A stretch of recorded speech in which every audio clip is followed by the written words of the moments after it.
BB851, turn right, heading 180. Order 14 Papa, turn right 245, report localizer established 27.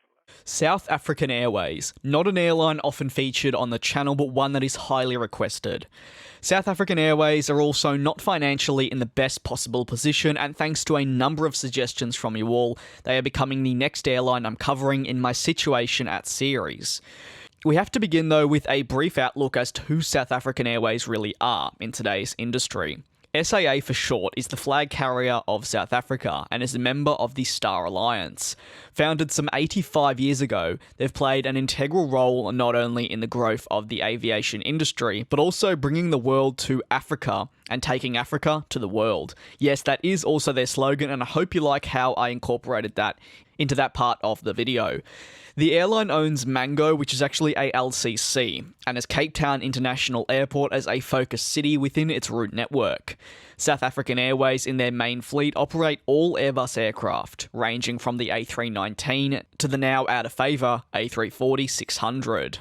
South African Airways, though, are best known for their current financial state, which is unfortunate as it's frankly so poor. The airline isn't expected to return to profitability for the next few years and is billions and billions of dollars in debt. This really has been the result of a number of odd decisions made by high-ranking employees and also political interference. This is as South African Airways is a government-owned national carrier. South African Airways, similar to Etihad Airways, is currently in the process of turning around its fortunes in the hope of returning to profitability. And while it's going to be a long road, some remain optimistic. Some of the public, though, not so much. The government is under constant pressure with SAA due to the impact that they're having on the economy. Investors as well want or rather need to see improvements with the flag carrier as well. The South African Airways chief executive has said, "We are going to review the business model and ask, what are things we can do that we can be great at, and what are things we are not great at that we can let go?"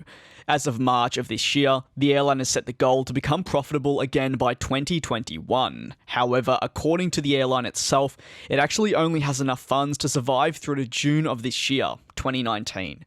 The government has been bailing out South African Airways for some time now, as it's a state-owned carrier. In fact, these bailouts can actually be tracked all the way back to 2011. This is something ultimately the airline does not want to be relying on in the future. However, the airline's operating costs and overall monthly costs are far too high. They simply aren't equal or less to their revenue, and should they want to continue operating and eventually become profitable again, they need to drastically adjust the way they operate to bring down the costs. As time moves along, and if more develops within the airline, I'll try my very best to update you all. Until then, I do hope you all enjoyed another Situation at video and me finally covering South African Airways. A big shout out to everyone based in South Africa. I hope you all did enjoy this video, and of course to everyone else, thank you very much for watching this video of mine, and I do very much look forward to you all joining me in the next one.